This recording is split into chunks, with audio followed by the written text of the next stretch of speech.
I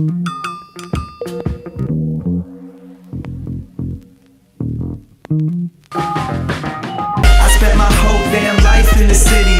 I could go for broke, but the capital is in me. I spent my whole damn life in the city. Anywhere I go, DC's coming with me. I spent my whole damn life in the city. I could go for broke, but the capital is in me. I spent my whole damn life in the city. Anywhere I go, DC's coming with me. I spent my whole damn life in the city. I could go for broke, but the capital is in me. Welcome, everyone, to District Divided, a DC sports podcast, more specifically, a Washington Commanders podcast, and a happy holidays to all of you. I am Amit. That is K-Dot. This is the episode where we recap the two games that occurred for the Washington Commanders, one with Sam Howell at quarterback and one with Jacoby Brissett at quarterback. We did ultimately lose 30-28 in the game as a whole. Before we begin this episode with our recap, please like the video, subscribe to the channel, hit the notification bell, comment as you always do, and K-Dot? Share this shit. Share this shit. Really, really appreciate you guys. As you can see, K-Dot in an undisclosed location right now, not with this podcast equipment, but we're not asking questions about that, okay? Unless you want to say No. hang Hang on. Whoa. No. This is part of the District Divided family, and as Amit reminded me before the pod, or on the last pod, I told you guys to protect your mentals. Please protect your mentals. Apparently, I did a really shit job at that. Almost fist bump and brother time in front of the entire family at Christmas dinner. So now I'm in an indisclosed location, kind of laying low, away from everybody. It was not Commanders related. I will let you guys know, but you still got to protect your mentals, guys. Don't be like me, calling in to your podcast on your shitty iPhone in a bedroom somewhere. Listen, just a few notes on that. One, I know you're a big fan. Two, you're in the District Divided safe house, once again, an undisclosed location. And I didn't do a good job as a host of this show giving you the exact same advice you gave all of us. So next time I'll just echo it and be like, that's right, K-Dot. Protect your mentals.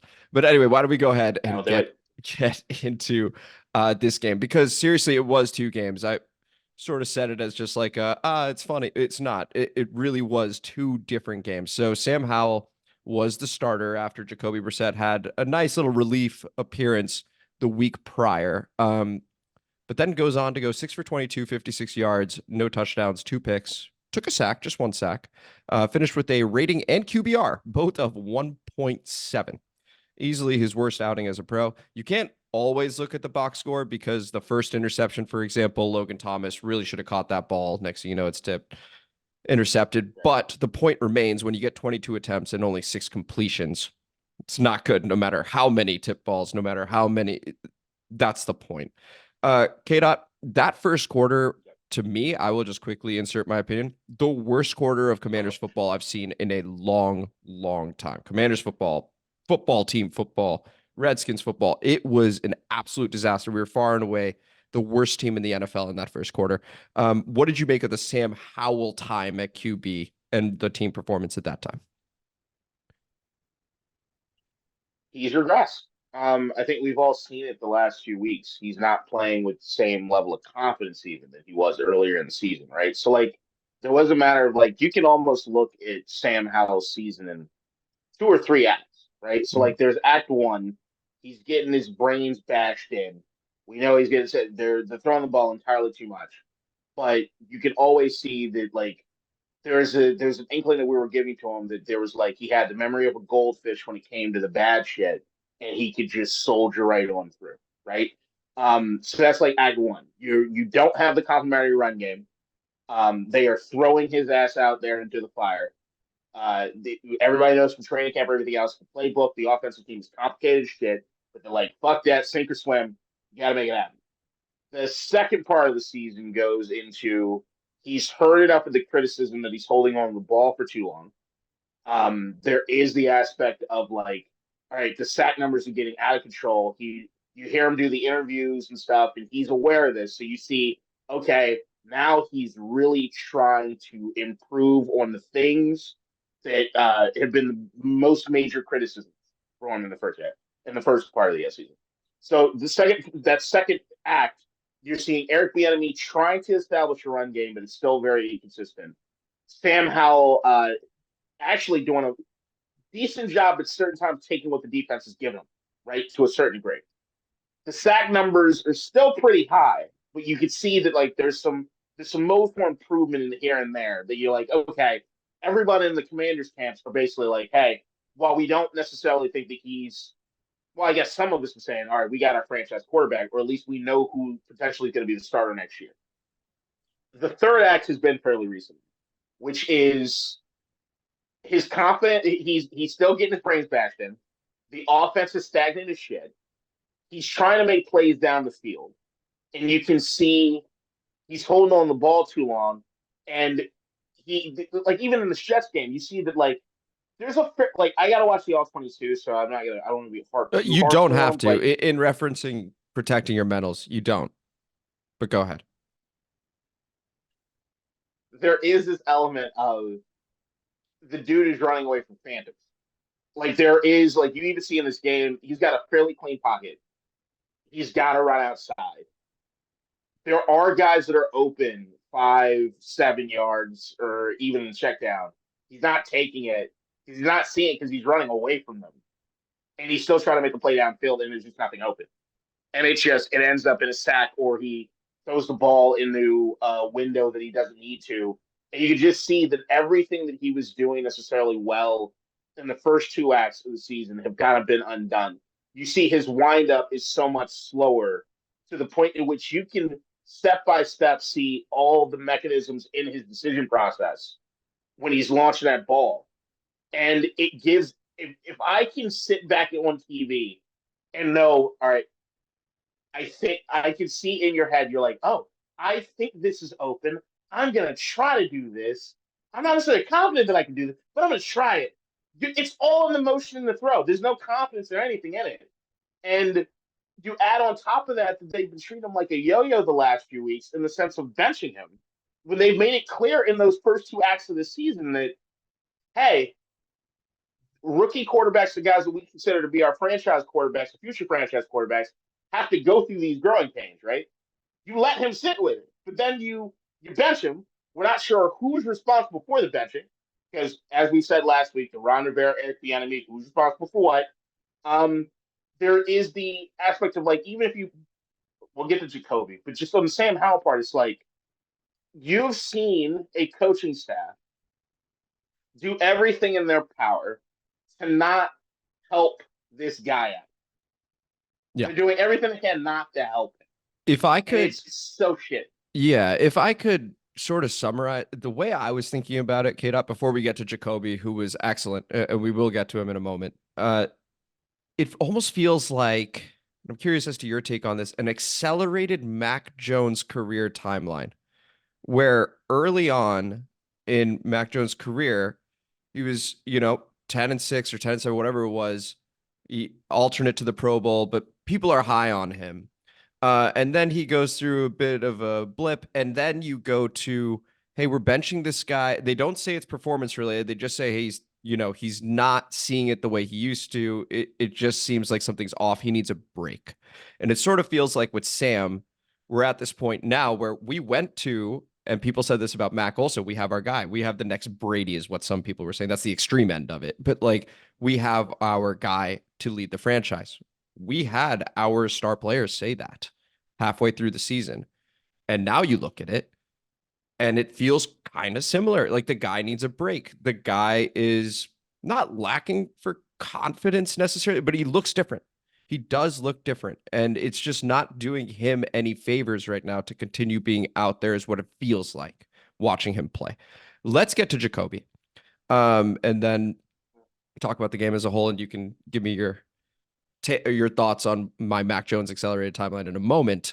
But Jacoby Brissett came in, and to your point, you were talking about Sam Howell not taking checkdowns. Well, Jacoby's taking what the defense gives him, so much so that the Jets players after the game even say so.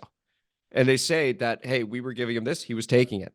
That made it more difficult. The offense seemed to be moving better with him, and it most certainly did. 10 of 13, 100 yards, touchdown, no pick.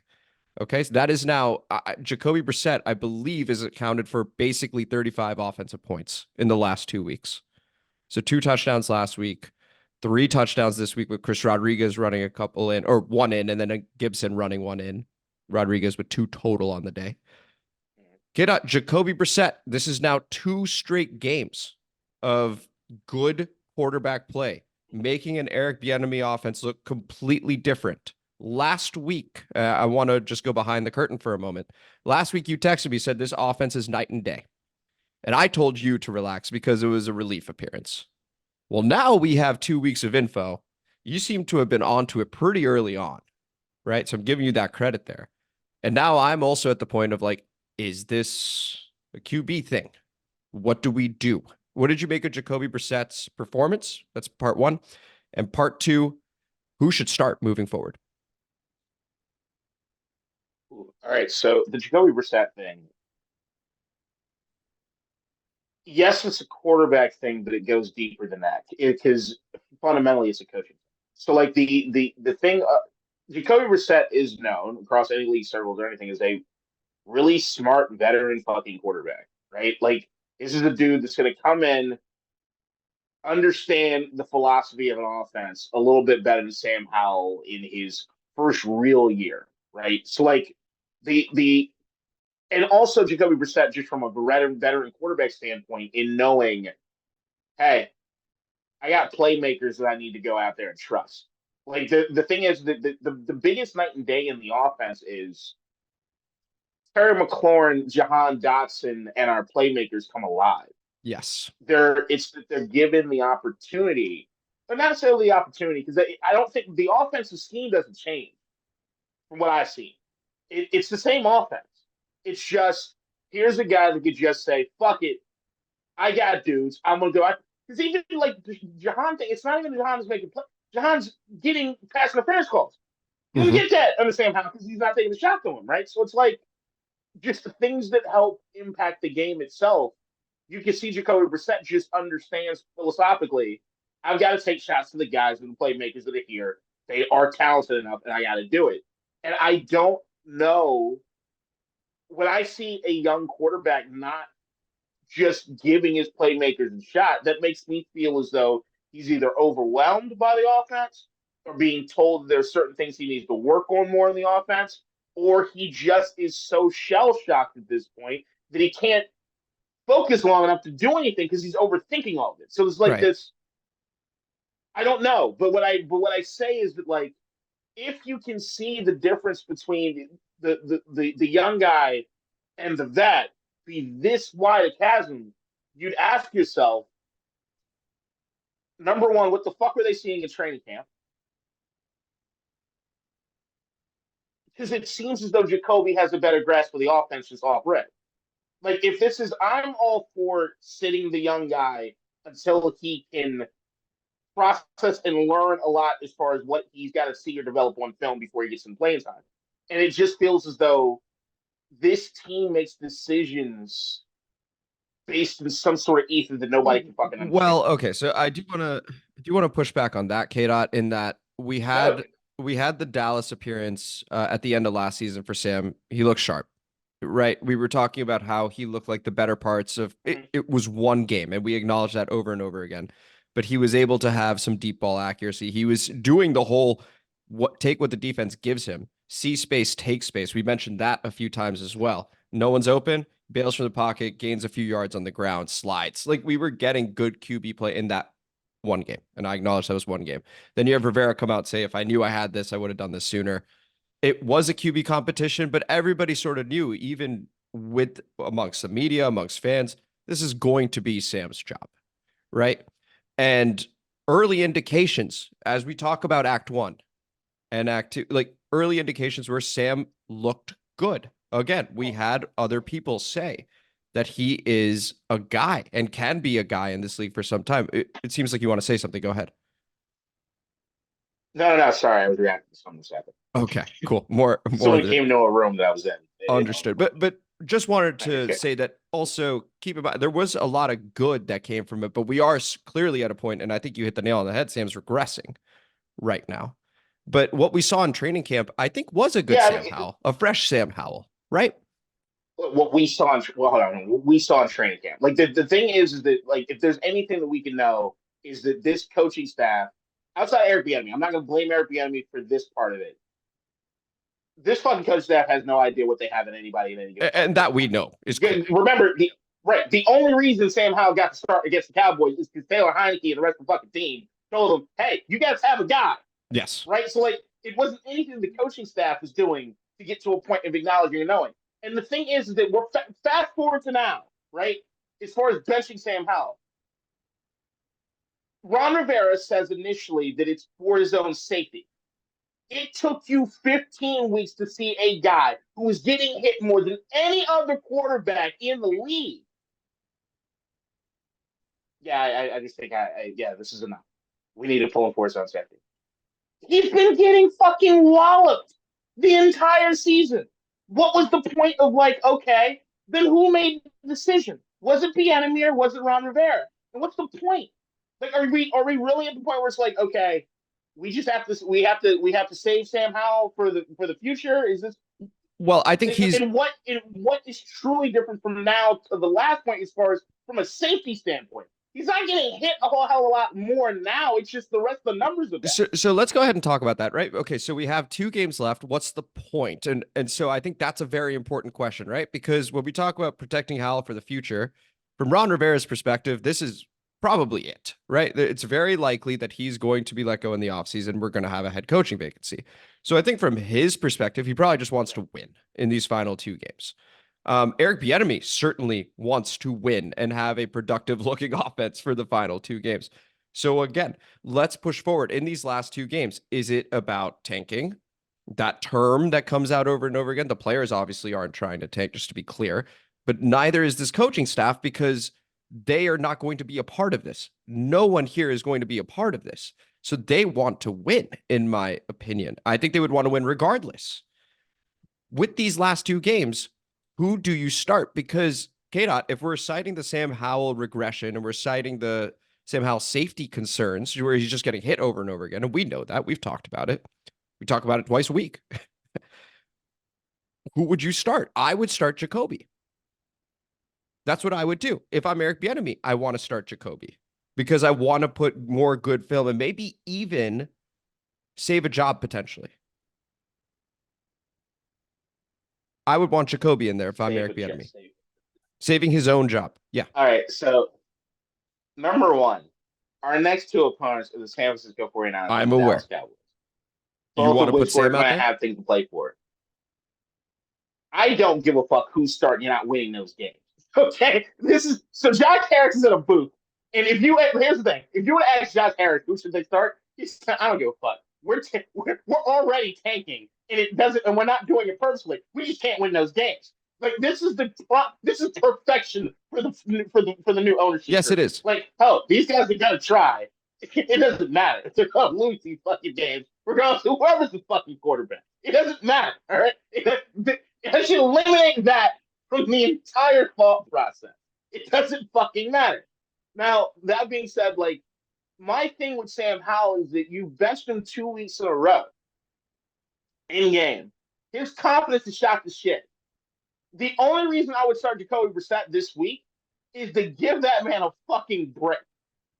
Give him a mental. It would have nothing to do. It would have nothing to do with the idea that Jacoby has earned an opportunity to start.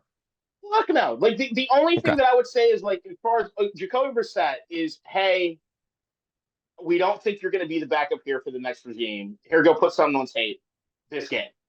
Now, fantastic. I'm Jacoby Brissett, and I get a wonderful job to go show something on tape against the 49ers or the fucking Cowboys. Like, whoop-de-fucking do if you're Jacoby Brissett. Like, Jacoby Brissett has enough on tape already. He's probably going to get a fucking another deal, right? Because he got the contract that he got this year. Mm-hmm. All he's done is come in and perform off his ass. Right. Who's not going to pay him for the next deal, right? So, like, if you're Jacoby, you're like, dude, why would you want to start me against these two? You know, we had an easier schedule a little further back. Like, I could put some shit on tape. But I think I think if we're looking at it from a long-term perspective, I think everyone knows what Jacoby Brissett is. I think everybody also knows that if there's a new head coach and it's UGM, there is almost a 0-sum chance he's your starting quarterback next year. Sam Howell still is somebody who is going to be in this locker room and in training camp and competing, Yes. I would bench Sam Howell this week and start him against the Cowboys. Okay. I promised. Okay, interesting. So you start Jacoby this week, give Sam that break, start him against the Cowboys. That's what you're saying? I just want to make sure. Okay. I promised Ridge wear your helmet at this hypothetical. Okay. And so I'm going to ask you in just a moment. So the 49ers now coming off a loss. I do appreciate that we're doing a Tuesday episode. We have all the information. Now coming off a loss, short week. They need this game. They absolutely need this game against us to maintain home field advantage throughout the play. A huge deal for them. They got Trent Williams coming home. They got Chase Young coming home. They got Kyle Shanahan, who he wants to whoop our ass coming home. If Jacoby Brissett, starts, plays well, and we somehow pull the upset of the season, and there have been many upsets of the season, it is purely a hypothetical. And I promise Ridge wear your helmet at that I would present it. Okay, it's the Christmas gift there. Do you see Jacoby Brissett as a viable starter moving forward? No. Even if he beats the 49ers? No. I promised him. Yeah. All right. This boils down to where it is this team has been the last 3-4 years, which is any fucking body who has a pulse at quarterback might be better than our current situation, so bring him in. Jacoby Brissett is a known commodity. He should be among the highest paid backup quarterbacks in the National Football League. You are not looking at Jacoby Brissett and saying, this is a guy that's going to take me to a Super Bowl. I'm sorry. If that's where your bar is, you fucked up, and you set your expectations too low. I do want to be clear that when we're talking about Ridge wear your helmet at, that's not his goal, right? I mean, it is Super Bowl, but remember he said, no, I just enjoy Brunell, Moss, and that. Right. Remember that from the comment. Fair enough. Okay. He just wants to feel alive once again. He doesn't want to feel dead inside anymore. And just speaking to Jacoby Brissett real quick. Change your expectations. I would agree with that. Change your expectations. Jacoby Brissett, lifetime as a starter, 18 wins, 30 losses. Speaking to K-Dot's point of we know who he is, 51 touchdowns to 23 picks. So you're getting good QB play. That needs to be said. Yeah. That does need to be said. I think he is a good QB. Do I think he's a viable starter for the future? No. If you beat San Francisco and Dallas and we're putting up 30-plus points, yeah, there's certainly a conversation, in my opinion. Because then that's what I'm talking about with Eric Bieniemy potentially saving his own job.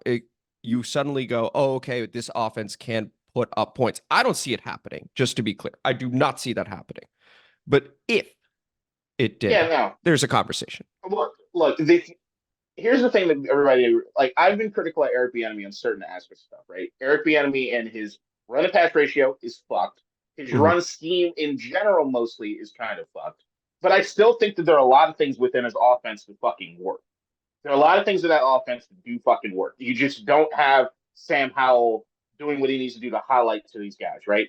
I've walked back some of the shit that I've said as far as the Kansas City offense being here in Washington. I do actually think that there is some opportunity for some of these playmakers to make plays. It's just you got to force the ball to them. You got to force feed it. And I just don't think Sam Howell, whatever it is that's happening between the conversation, Eric, him, and what's happening on the field, it's just not occurring. But it happened when Jacoby came in.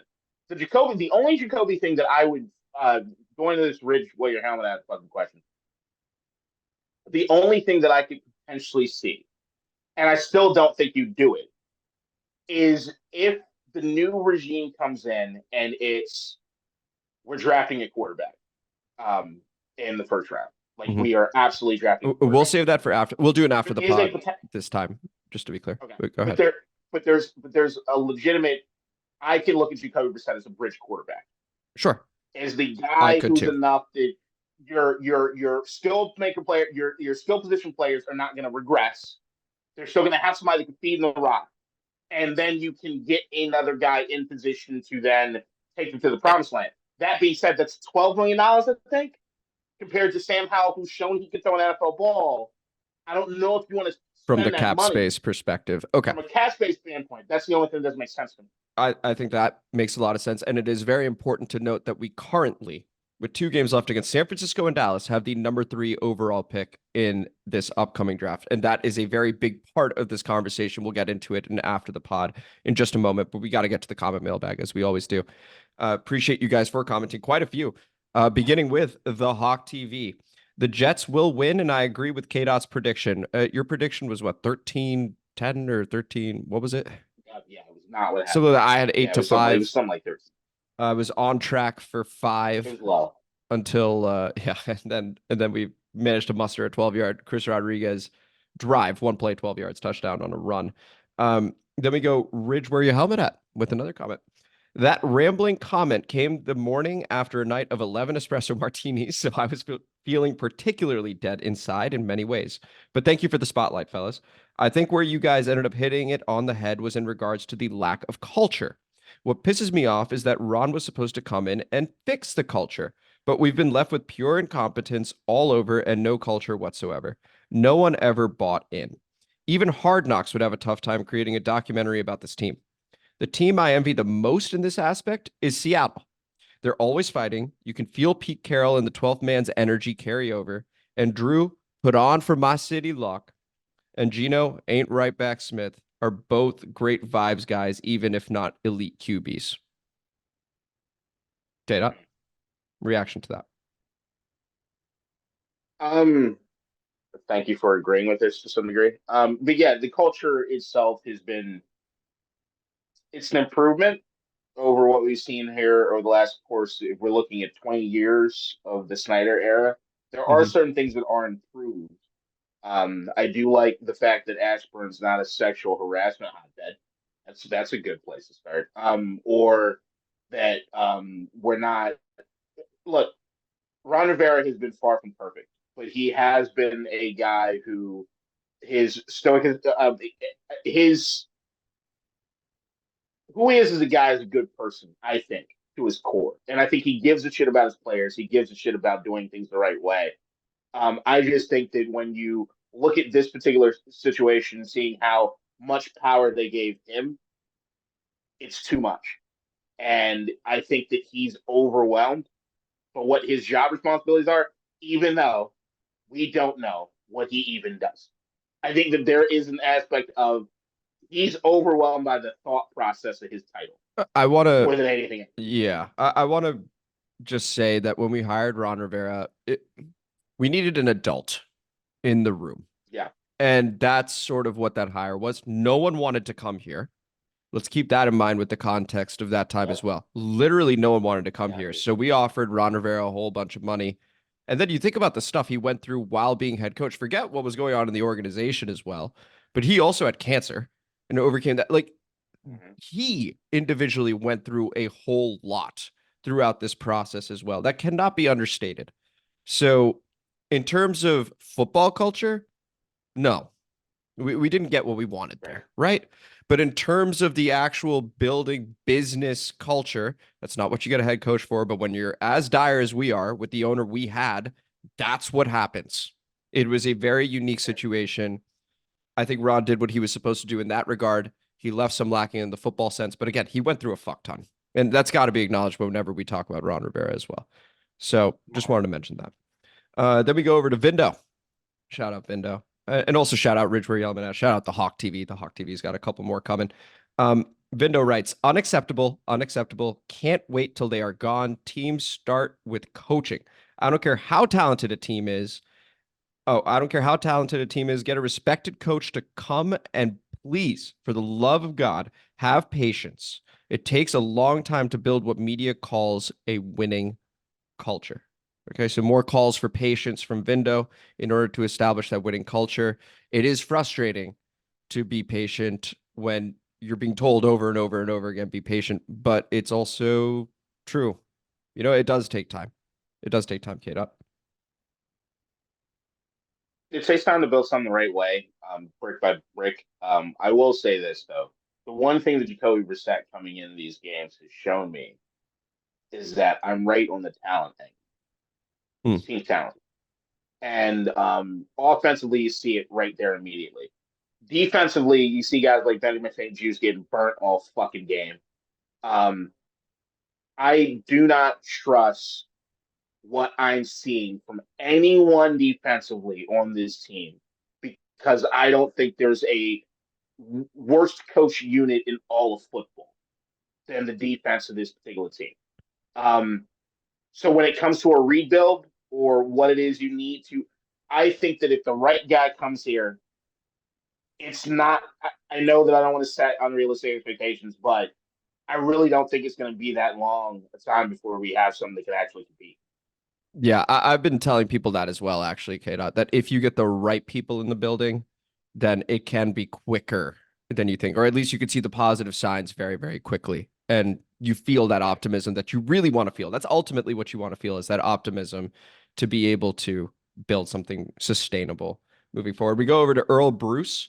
Shout out, Earl. Because it will screw up their draft position, Paddleboat Ron will win this game. And I tell you what, he got really, really close to doing so. Again, Jacoby Brissett came in, basically led us to three touchdown drives.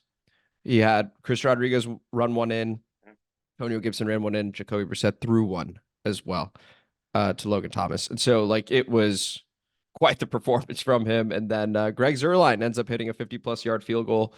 We maintain the number 4 overall pick. And then New England on Christmas Eve goes to Denver, who needs to get the game, needs to win that game. And Chad Ryland, after having a bit of a rough day at the office, drills a 56-yarder to move us up to number 3 overall. We then go over to the Hawk TV with the final 2 comments. Appreciate you, Hawk.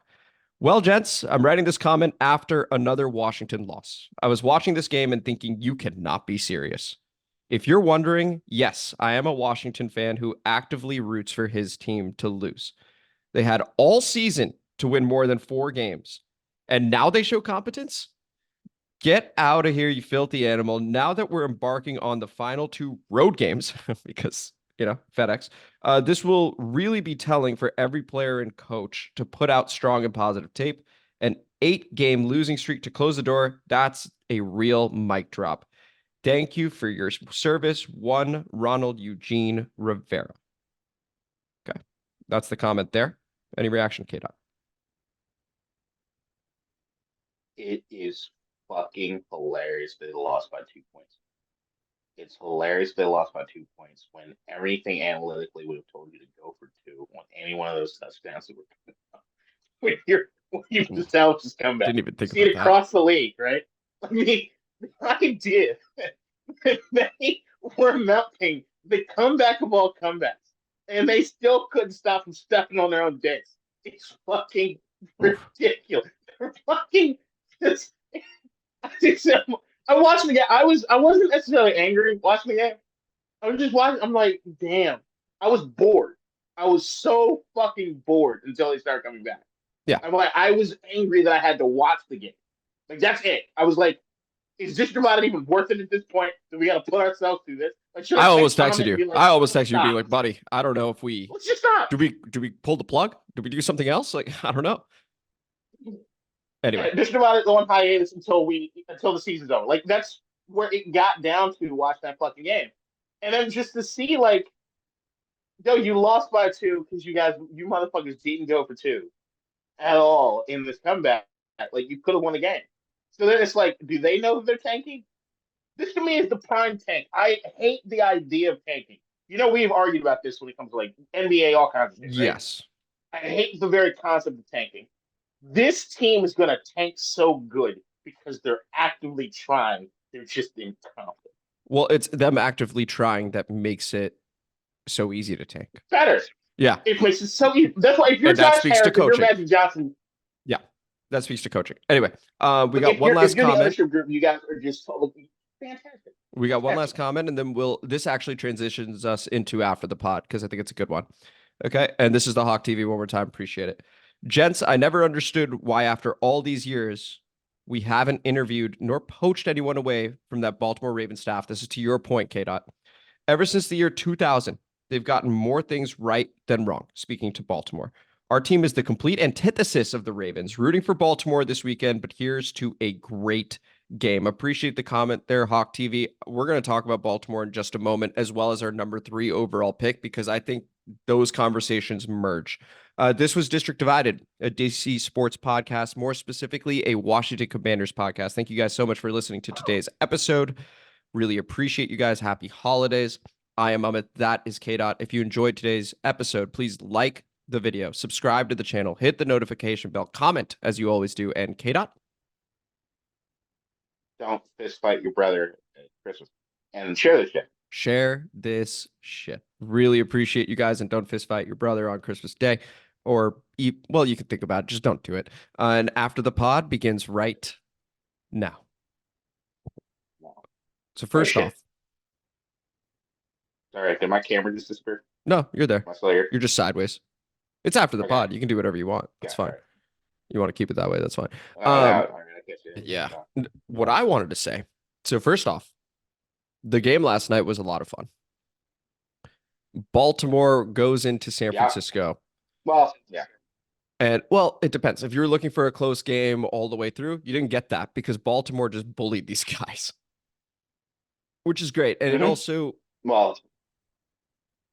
Go ahead. No, we'll let you continue because I'm just going to go on a rant for a second. But I know where this is going. Just keep going. I'm not gonna stop you. No. I want to hear the rant. Go ahead. No, I was going to say there's one specific, like Lamar Jackson, and kudos to you for the MVP thing. I'm sorry that I doubted you at all last week when I said Lamar being like, yeah, he completely catapulted over everybody. Appreciate that. I went last night. You had it too in the preseason, by the way. You also had it in the preseason. We both called Lamar Jackson MVP. Yeah. Absolutely. I just thought I thought this game was going to be a lot closer than it was. So I didn't think that Lamar was going to put space. Not to mention Brock Purdy had a particularly bad night, right? So a very bad night. He did. But what I was saying is that Lamar was Lamar out there on that field, right? So there's no getting around that. We know he's a known commodity. The thing that me being that I'm a Baltimore resident, me being that I know a lot of Ravens fans, and I listen occasionally to Baltimore radio and just know what's happening in the zeitgeist there. There's one man above all else in that organization that gets the credit for what's happening, and especially what happened last night, which is their defensive coordinator, Mike McDonald. And you saw in the game, they kept praising him over and over and over again, and you see the amount of fun that defense is having on the sidelines and on the field, and the way they have each other up, and the way that he looks at that defense from an X to O standpoint. I'm sorry, but back up that motherfucking Brinks truck. I need that man here. Well, to your point, K-Dot. To your point, I believe his name is Resh Manuel on Twitter. You know, Eugene Shen and Mike McDonald have a pretty strong relationship, and they began together their NFL journey. So, there's a connection. Yep. Just saying. Oh, there's a connection to another name. I already know the GM. I already know who needed to be hired for GM, which is Joel. I believe his name is Sports. He's been the director, I think, of player personnel in Baltimore he's been in the Baltimore Ravens organization for 26 years. Interviewed for the GM position for New York, the Giants, not too long ago. He didn't get it. Or I don't know if he didn't get it or he just turned it down to stay in Baltimore. But this dude, if you just Google him, ball-headed football man, looks like the type of dude that, if you look at, Daryl Morey in Philly, there is this element of, all right, this dude's he's a guy, but he understands and he knows how to look at the analytic dudes and all that. It could be something fucking special. He also has overlap with Eugene Chen. There is this element of bring them boys down to BW Parkway, baby. Just bring them down the highway and give them carte blanche to run shit. To me, Mike McDaniel, when you talk to any Ravens fan or anybody, that's the one dude. I've heard from more than one person, if they think Mike McDaniel's leaving, to oust John Harbaugh. Mike McDonald? Sorry? I heard Mike McDaniel. They say Mike McDonald. If Mike McDonald is going to leave, they'd rather oust John Harbaugh. Wow, so they love this guy. I mean, they are so. And the thing is, if you look at this defense, you understand. Oh yeah, and so fucking nuts, dude. The way they played yesterday was nothing short of spectacular. Yeah. I mean, it wasn't just the interceptions. It was the way that they were getting to. You hear about San Francisco, this juggernaut, Brock Purdy making all the right choices. They got to him so quickly over and over and over again. Jadeveon Clowney now looks like the round one pick freak talent that he is, right? I'm going somewhere with this part. Kyle Hamilton got a couple Ed Reed comparisons yesterday. And I know you and I both really, really wanted Kyle Hamilton here. Now, we did, just to remind people, we had pick 11, had the opportunity to take Kyle Hamilton. We traded back 5 spots with the New Orleans Saints. They take Olave, and pick 14, Kyle Hamilton gets taken. So we miss out on Kyle Hamilton. We do get Jahan Dotson. We do get Cole Turner. We do get Brian Robinson. We do get Sam Howell. Decent haul overall. But I challenge you guys who keep saying over and over and over again that we could have had him. We could have had Christian Darrisaw. We could have had whomever. Are they the same player that you love now here? And the answer to me and to KDOT is no. So it's very, very important that you keep that in mind when you think about even this upcoming draft. That's why you're going to see KDOT and I focus a lot more on what we were just talking about. Who's our coach? Who's our general manager? Because you get those things right, you will suddenly get an identity and you will get the rest right. That's how it works. Or at least you have a chance to get the rest right. Right now, we don't have a chance to get that stuff right. Emmanuel Forbes on the Ravens, by the way, if you were to just imagine that for a moment, you think about his profile and how he would be in that secondary. I mean, I think he'd be great. But we don't know. It's all hypothetical. But the one thing that isn't a hypothetical is that Kyle Hamilton would be lost over here. That maybe other players that we should have taken would have no clue what they're doing over here. We talked about the talents on the defensive side of the ball. Getting picks right comes from identity, having an idea of what you want to do. And that comes from having the right people in your front office as well as the right coaching staff. We don't have that right now. That's why this offseason is so important before the draft, before you get to all your mock drafts with pick 3 overall. You need to get that part right. Go ahead, K-Dot. Yeah, I mean, this year itself, we've just seen none of the rookies have shown anything other than Chris Rodriguez. Yeah, and shout out to him. 10 and carries, even 58 yards, Rodriguez 2 is touchdowns. Good.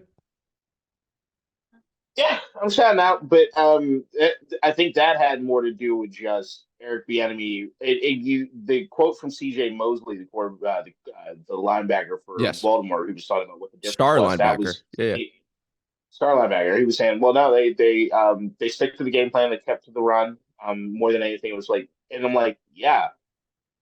I look at Chris Rodriguez and I'm saying, I'm not taking anything away from him. He's great. Brian Robinson could do that. Antonio Gibson could do that. Like, it's just stick to the fucking run.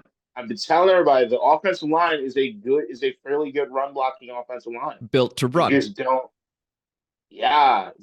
don't do it enough. And finally we're getting to a point where they're doing it enough, but now we don't have any of the quarterback play, because if we were doing this earlier in the season with Sam Howell playing the way he was playing, guess what? We're in a much different position than we are right now, guys. Yeah. But speaking to the players themselves, you don't have to look any further than seeing what Chase Young or Montez Sweat. Like, it doesn't have to imagine that these motherfuckers cannot develop a rookie to save their life. They had veteran guys not producing here that have gone on to at least make impacts. I would say places. especially like, Montez, by the way. Especially Montez. Like, Chase Yes. Young, there were certain points where he was absolutely on the fucking screen last night. That ends up the safety for Lamar Jackson. I know the ref helped. Shout out the He's ref. right Yeah. there. But he's right there. Like, he's playing meaningful football on a team that matters. Like, even if he's the one not doing and getting all the production, it's helping a lot of the other fucking guys on the team, just his presence and what he's doing.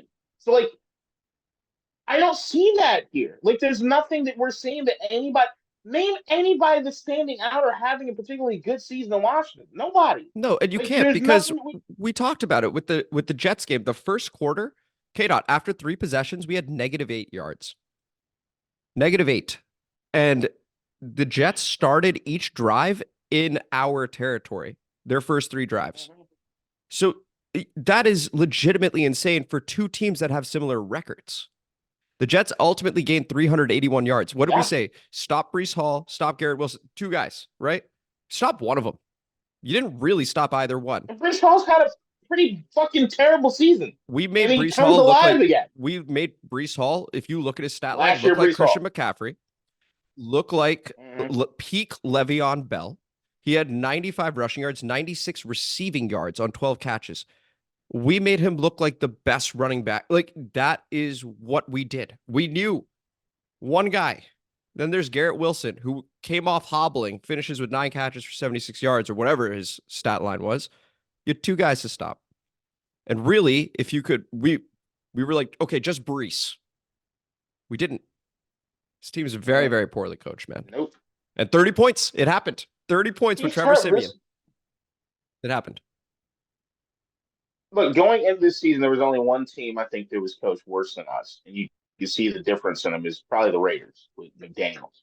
You can see what Antonio Pierce is doing now with these guys. Mm-hmm. Yeah, if I'm Josh Harris, I'm Magic Johnson. I'm like, let these motherfuckers run out the rest of the season. Ain't nobody going to be back. I don't need to tell them to tank. They don't need to have any understanding of tanking because they're just going to lose these games.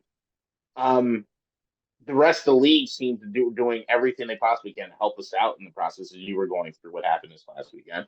Yeah, man, it's just, but like I said, the only positive that I'm taking out of these last few weeks at all, and maybe that's the only reason I want to see Jacoby Brissett play, is that I like seeing the fact that it feels good to feel validated we have talented guys.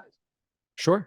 But I just think that right now, like I could not find it in me to start Sam Howell this week just because of what they've done to us. I do think that's why I called it an accelerated. But I think you have to start him the last week. Okay. I think you have to start him against Cowboys.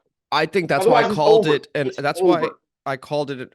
Well, I don't know that it is. So again, because there will be a new GM, there will be a new head coach. They won't just look at the regression and be like, "That's that." They'll have their own evaluation process. It's not that. It's not that. It's not that. It's not that. It's what you brought up earlier, which is I didn't get to respond to it. Which I loved your Mac Jones comparison. I think the situations are very different, but Mac Jones is a shell of himself. Completely. It's not about X's and O's. It's your confidence is gone. And that, to me, if you shut Sam Howell down for the rest of this season, knowing Sam Howell is a 5th-round pick that doesn't cost barely any fucking money, you got a new coaching staff that's going to come in, bring in their own guys, whatever. The upward trajectory, the battle that he has to then face to get in the quarterback competition is enough already on anybody's plate. The idea of doing it then with zero confidence at all, but here's the thing. I think is an impossibility. But you're speaking to an impossibility if we maintain this number 3 pick, right? If you talk about this isn't a QB draft with Kenny Pickett and Malik Willis. Remember that? Where they were just like, these guys are so clearly not round 1 guys or like top 5. Yeah. There's Caleb Williams. There's Drake May. These are the names that are buzzing. I haven't seen enough to be able to make a claim on it, but you talk to draft nicks, like you see the media around it. Caleb Williams, Drake May, Jaden Daniels just won. You get a top 3 pick.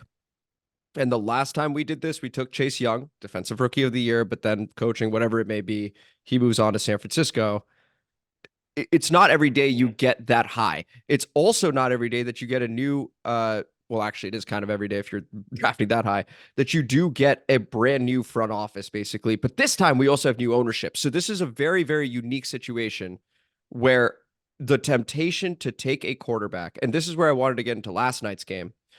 We saw a team that is built to the max, just about, with Brock Purdy, a QB who has been fabulous all season, right? He has been fabulous all season. He goes against a very, very good defense in the Baltimore Ravens. Mike Donald, your guy leading the charge. And you see on the other side, I mean, we've talked about the 49ers being built like the Monstars, and then you see Lamar doing Lamar things, right? You see, and then you find out later, hey, their offensive line, they've got Ronnie Stanley, he was a first-round pick, certainly, and they got Tyler Lindenbaum, another first-round pick. But the other guys, free agents, right? So if you get the opportunity and you believe in a game-changing QB being available at pick 3 overall, it makes sense to take the guy. So then this whole Sam Howell, Jacoby Brissett thing becomes irrelevant because it doesn't matter. I don't think that's true. You don't think that's true? I don't think that's Go true. ahead. No, so like, but you also know what is my philosophy on quarterbacks being drafted? Sit for a year. Yeah. Them as long as possible before they get right. So like, if we're trying to figure out if the offensive line is this bad at pass blocking, it is. Let's say the offensive line is this bad at pass blocking. I don't want the future franchise quarterback getting his brains bashed in until the rest of the team is more built, right? So like, the idea to me is like, the Sam Howell part of it is literally just about confidence. It's just confidence. He needs my thing is starting him not this week, but next week is let yourself simmer with what it is and to understand the scale of the situation. And here you go, just like last year, you have a Cowboys team in the last week of the season for you to prove the parallels there. That you can come back. I like putting the responsibility back on him and saying, dude, you have to show more than you've been showing. Here's a game to watch a veteran do it with this task. You have tape to review, and we will give you your opportunity one more time to show that you should be back in here, that even if they do draft a quarterback, they can trust you to be that quarterback, that bridge quarterback. Because financially, it would be amazing if he could be that right now, right? Absolutely. Like, we're on the same page there. Yes, if he can be. So my thing is, what do you do to help him in that? The idea of if the last time we saw Sam Howell was what we just saw, then knowing that we saw basically the exact same thing the week before then it's going to magically change against the 40 fucking Niners. Right. And then against the Cowboys would be horrific. And the idea for Go ahead. But the idea for Sam himself, if the last tape that he knows he has is this Jets game, I don't even blame him for not believing in him. But here's the thing, and I actually think to treat both of these guys with it. I think we deserve Jacoby and Sam both deserve to be able to get something out of the season. So you've won me over here. So I like the idea of starting Jacoby against the 49ers. One, he's earned it, first and foremost. Two, it gives Sam a break. So that's good. When we lose to the 49ers, because I fully expect that to occur, especially after the loss they just took, right? And how important it is to them. Yep. Then perfect opportunity to put Sam back in and be able to, against a Dallas Cowboys team that has well-documented struggles on the road, you get to play against them. It is reminiscent of last year. And you do get to go in going, we have a guy that is on a cheap scale right now, and we can maybe build the rest of the team around. It wouldn't necessarily preclude you from taking a QB, but you do have that option, right? So I'm on your side there. Start Jacoby this week. Start Sam against the Cowboys. Now, if Jacoby wins. That's the thing is like... right? So if Jacoby miraculously wins, he's still not starting against the Cowboys. He's still not starting against the Cowboys. Okay, I don't think because here's that the thing. scenario. Go ahead. Jacoby, but if you're Jacoby, all right, number one, even if you keep Jacoby in, what are you playing for? Nothing. Right. Then outside of that, you're like the Jacoby aspect. If you're Jacoby, you look at it like Taylor Heineke looked at it last season. It makes no sense for me to be in there. I basically, I've had my fucking tape. I'm going to get paid next year. I don't need to play. But Bieniemy, but that's where we get to Bieniemy. That's the whole thing is very interesting because I will say there's nothing Eric Bieniemy can do, in my opinion, right now to save his job. And the reason that I can say that probably with confidence is he's not the head coach. If they really believed in Eric Bieniemy, Ron Rivera would already be gone. Sure. And that to me is the biggest glaring thing, is that there is no reason to keep Ron Rivera at all. Yes, there is no reason. If you don't believe you have a guy that can get it. Fair enough. And I think it's already more or less a foregone conclusion that Rivera is going to be gone. There have been so many articles now about how he's going to be gone.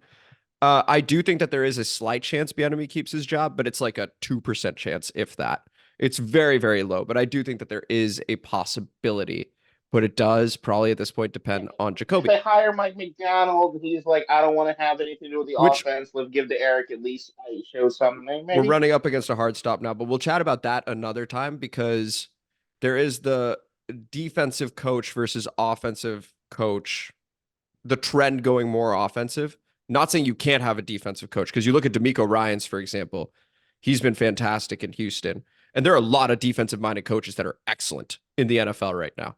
I just want to note the trend as well. I like the idea, especially after what I saw last night, of Mike McDonald bringing in a culture where we can actually dominate. That would be amazing. That fits the identity of our franchise as well. So I'm on your side there, but I just want to have that larger conversation around head coaches and GMs as well. Then I'll preface this because I know that we're going to be talking about all this a lot in the next upcoming months. We most certainly will.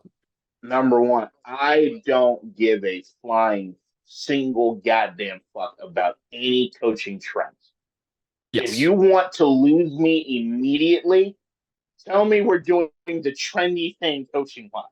If like kiss my ass. What I want to see, does the guy have a philosophy? How does he interact with his players? And he's a good manager of men.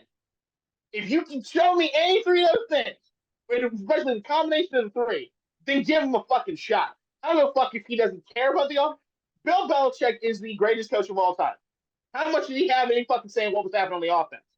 He had a lot of saying probably who the personnel was and what the philosophy should be, but then he stayed the fuck out of the way, except for probably the communication he had with Josh McDaniels and any of the other guys and wanting to know what was happening on that side of the ball or knowing what the expectation should be for that side of the ball. Beyond that, you let it go. I don't give a fuck.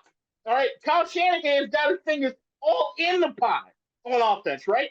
Defensively, he meets with everybody. He talks to everybody. He knows the philosophy of everybody, and he leaves it alone. There are so many different ways to skin this cat to get a good coach. Do not, under any circumstances, fucking come and tell me about a fucking trend. I don't give a shit. Don't care. Even if it's like, what fucking trend? God damn, I'm losing my fucking headphones. Yeah, let's get the upstart offensive coordinator. It looks kind of fun. Hey, Jay Gruden, remember him? Okay, but come on, Jay wasn't that guy. That was a buddy hire. Anyway. Oh, get the fuck out of here. Jay Gruden was an exciting hire coming out of Cincinnati. No, he was not. That is its own conversation. We are going to talk later. No, he was not. No, he was not. Okay, anyway. We will talk about that later as well. No, you did. I didn't. Come on. That wasn't. We got to go. We'll talk to you guys later. Happy holidays. Protect your mentals. All right. See ya. In DC, we're just hoping that you listen.